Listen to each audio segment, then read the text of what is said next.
Hello, hello, hello. Good morning, good afternoon, good evening, whatever time it is around the world where you are. I'm so glad that you've made it onto today's show. This is Hive Coffee, the show where I drink my coffee and I curate on LeoFinance.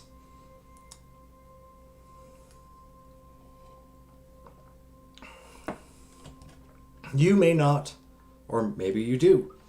Maybe you are aware of the CyberPolygon. This is from the weforum.org/project/CyberPolygon.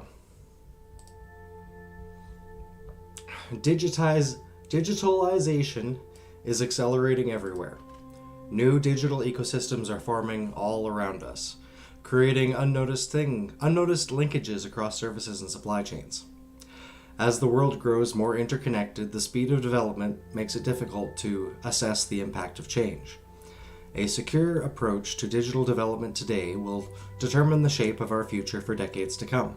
Having the right skills in place is key to protecting organizations from attack now.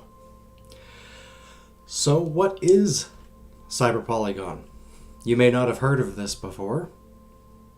CyberPolygon is a unique cybersecurity event that combines the world's largest technical training exercise for corporate teams and an online conference featuring senior officials from international organizations and leading corporations. So this is coming up later this year.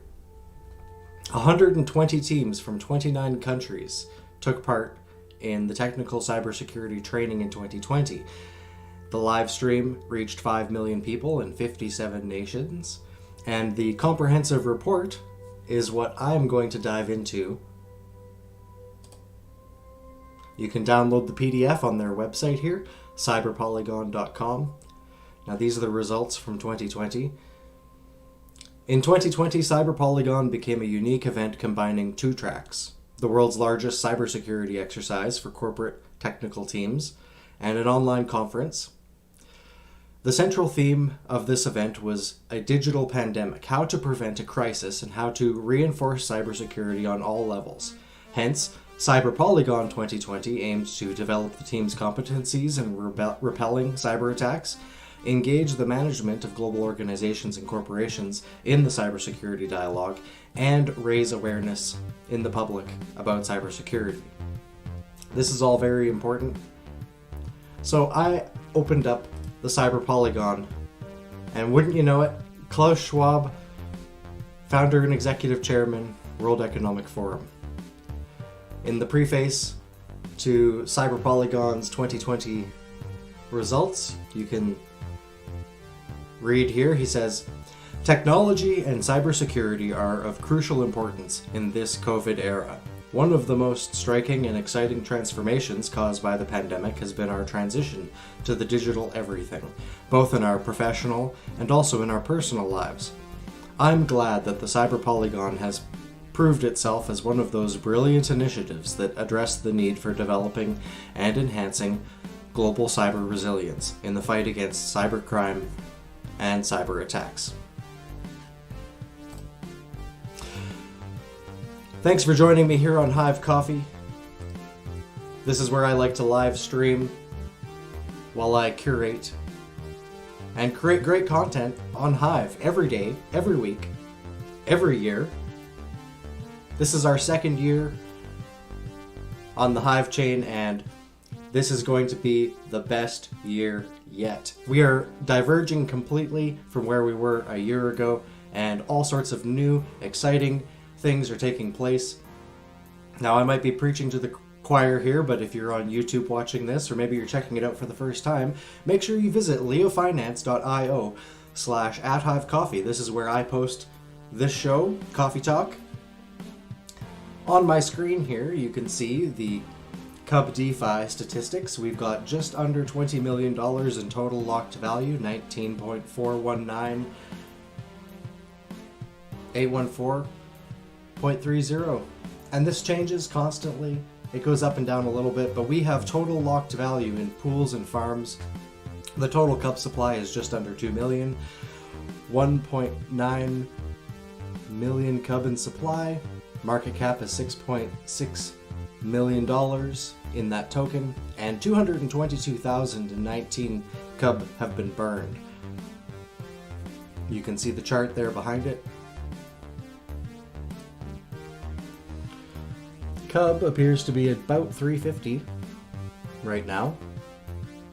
And I have some pending prizes to give away. I will definitely get to that, but I have some other things I've been working on this week. So look forward to when I spin that prize wheel and give away Leo rewards. Make sure you leave a comment on this video, Leo Ball, and drop a link to your latest story. I would love to read it on the show. If you do that, I will. And if you have a proposal or something that you've been working on, a project or anything, leave me a comment, join me in the Discord, and we will chat about it. Make sure you got yourself a fresh cup of coffee, because we are going to dive back into CyberPolygon. So as we begin to read these documents, it reminds me of things I've read in the past. And one of the most interesting documents that I read in the past was the Scenarios for the Future of Technology and International Development, published by the Rockefeller Foundation in May of 2010. Now, when I read it the first time, I thought it was quite significant. I thought it was important, and I read through it a whole bunch. I told people about it. I started learning about some of the things that they talked about in here, and I was concerned in some ways for the future. These were scenarios that they thought up that sort of see which way the world could go, and we weren't quite sure which way it was heading. But what has become obvious is that we moved very quickly into lockstep. So I'm just scrolling through this. You can read this for yourself. The scenario framework. The Rockefeller Foundation and GBN began the scenario process by surfacing a host of driving forces that would affect the future of technology and international development. These forces were generated through both secondary research and in-depth interviews with Foundation staff, Foundation grantees, and external experts. Next, all these constituents came together in several explanatory workshops to further brainstorm the content of these forces, which could be divided into two categories: predetermined elements and critical uncertainties.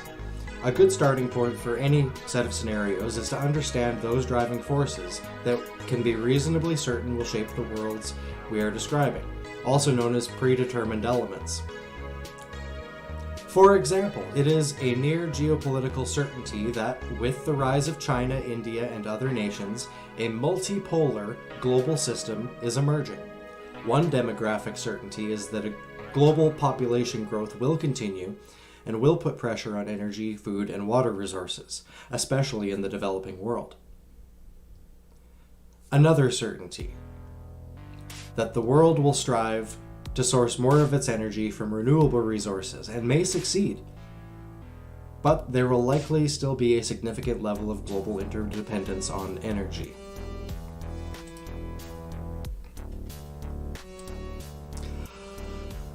Predetermined elements are important to any scenario story, but they are not the foundation on which these stories are built.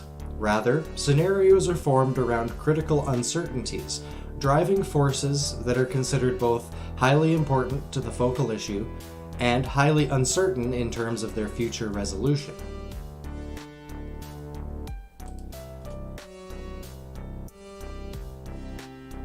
Whereas predetermined elements are predictable driving forces, uncertainties are by their nature unpredictable. Their outcome can be guessed at, but not known.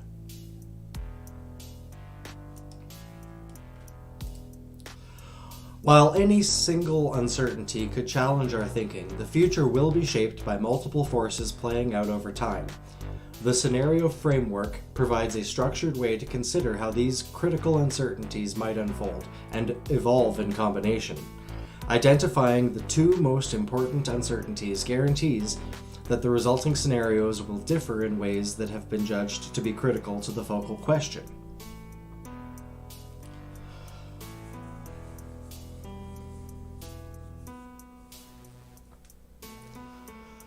So how did they choose the critical uncertainties that we're looking at in this document? Well, during this project's scenario creation workshop, participants who represented a range of regional and international perspectives selected the 2 critical uncertainties that would form the basis of the scenario framework. They chose these 2 uncertainties from a longer list of potential uncertainties that might shape the broader contextual environment of the scenarios, including social, technology, economic, environmental, and political trends. The uncertainties that were considered included, for example, the pervasiveness of conflict in the developing world, the frequency and severity of shocks like economic and political crisis, disease, and other natural disasters, and the locus of innovation for crucial technologies for development. The 2 chosen uncertainties introduced below together define a set of 4 scenarios for the future of technology and international development that are divergent, challenging, internally consistent, and plausible. Each of the 2 uncertainties is expressed as an axis that represents the continuum of possibilities ranging between 2 endpoints. So here are the 2 axes. We have political and economic alignment from strong to weak, and adaptive capacity from low to high.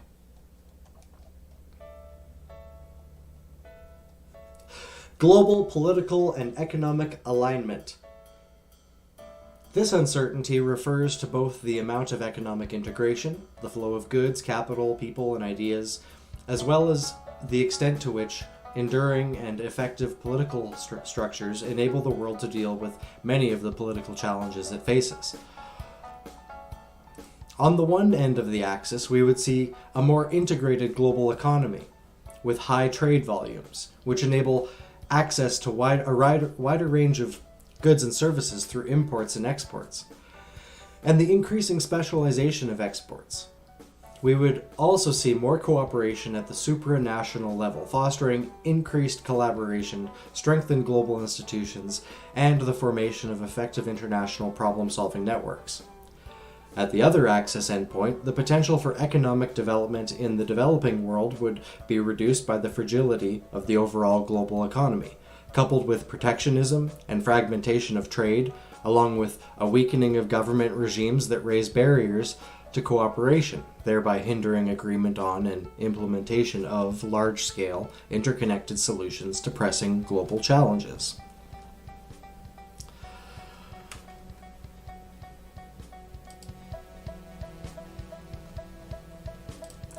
Adaptive capacity.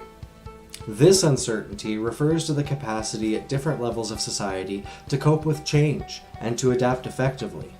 This ability to adapt can mean proactively managing existing systems and structures to ensure their resilience against external forces, as well as the ability to transform those systems and structures when a changed context means they're no longer suitable. Adaptive capacity is generally associated with higher levels of education in a society, as well as the availability of outlets for those who have educations to further their individual and societal well-being. High levels of adaptive capacity are typically achieved through the existence of trust in a society. The presence and tolerance of novelty and diversity, the strength, variety, and overlap of human institutions, and the free flow of communication and ideas, especially between and across different levels. Example, bottom-up and top-down. Lower levels of adaptive capacity emerge in the absence of these characteristics and leave populations particularly vulnerable to the disruptive effects of unanticipated shocks. This is from Scenarios for the Future of Technology and International Development, published by the Rockefeller Foundation in May of 2010. If you're just joining us, this is Hive Coffee. I'm drinking my coffee and creating great content for LeoFinance.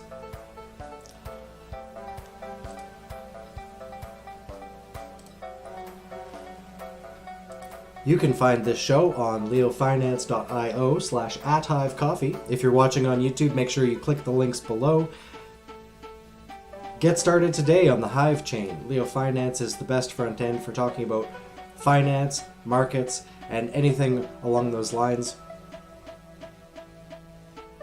You can see right here that I'm streaming live. This episode is about Hack Attack, and you can see other episodes when you click through on YouTube. But make sure that you watch live and you leave a comment for me below. Let me know that you can see me, you can hear me, that I'm coming through loud and clear. If you leave a comment, LeoBall, then you'll be entered. And if you'd like to copy paste the link to your latest story in here, I will definitely read your story if you leave me a comment. You can give me your upvote. On LeoFinance, your upvote actually means something. And we're looking for the best ideas. And today I'm talking about how the past can sometimes predict the future, and how this report laid out some scenarios that we would potentially see over the last decade. And well, I think that we probably have seen some of these things unfold already, but I'm taking a closer look here and reading for you, because these PDFs, they sit here on your computer and you might not actually go through them. You might not take the time to read them fully or reflect on it over time. So, using the process just described, 4 scenarios were created on an axis. So, we have, on the top left here,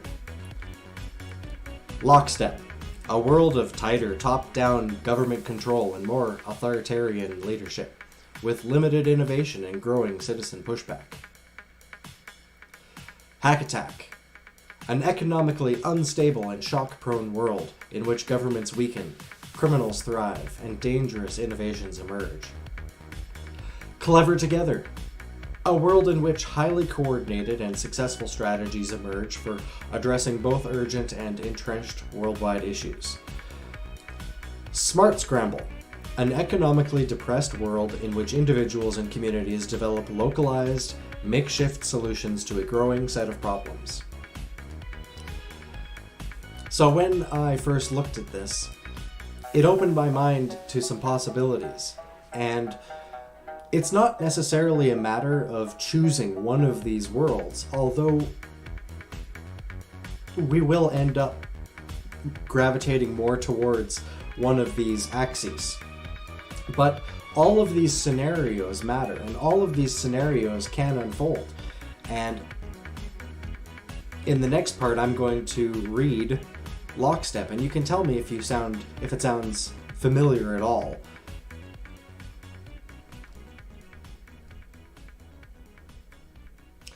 The scenarios that follow are not meant to be exhaustive. Rather, they're designed to be both plausible and provocative, to engage your imagination, while also raising new questions for you about what that future might look like, and what it might feel like. Each scenario tells a story about how the world, and in particular the developing world, might progress over the next 15 to 20 years, with an emphasis on those elements relating to the use of different technologies, and the interaction of those technologies.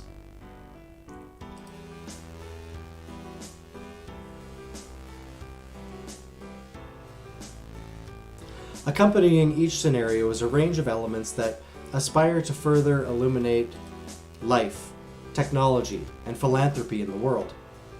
These include a timeline of possible headlines and emblematic events unfolding during the period of the scenario, short descriptions of what technologies and technology trends we might see, initial observations on the changing role of philanthropy in that world, highlighting opportunities and challenges that philanthropic organizations would face and what their operating environment might be like, a day in the life sketch of a person living and working in that world.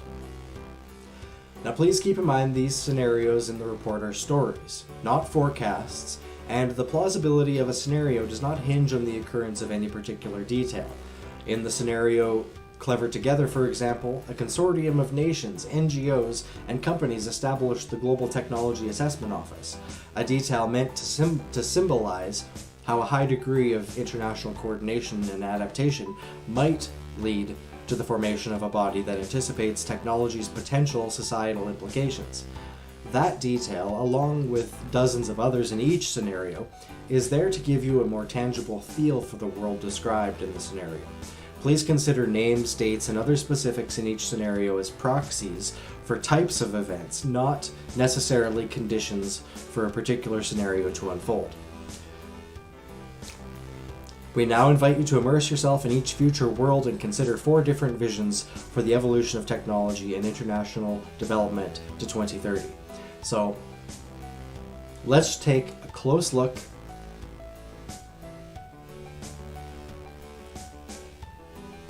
at this document. I'm going to come back and I'm going to continue streaming.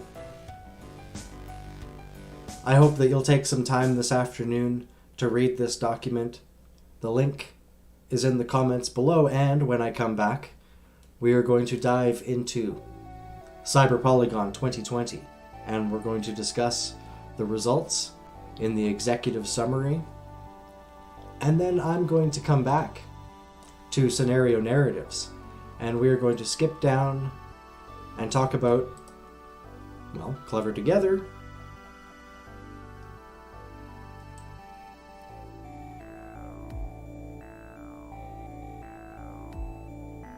Smart Scramble, and the title of this series, Hack Attack. Make sure that you are prepared.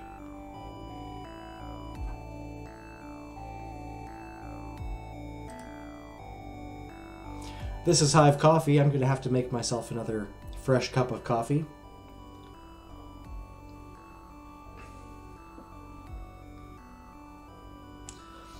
Please leave your latest stories in the comments and I will read them when I go live again. I have another conference that I have to jump into, but I will be back. You can vote on that Leo ball, and you can get 2 entries if you comment on both posts. This is all about participation. And I'm reaching out to Hivers like you. So please share your story with me, and I'll see you on the other side.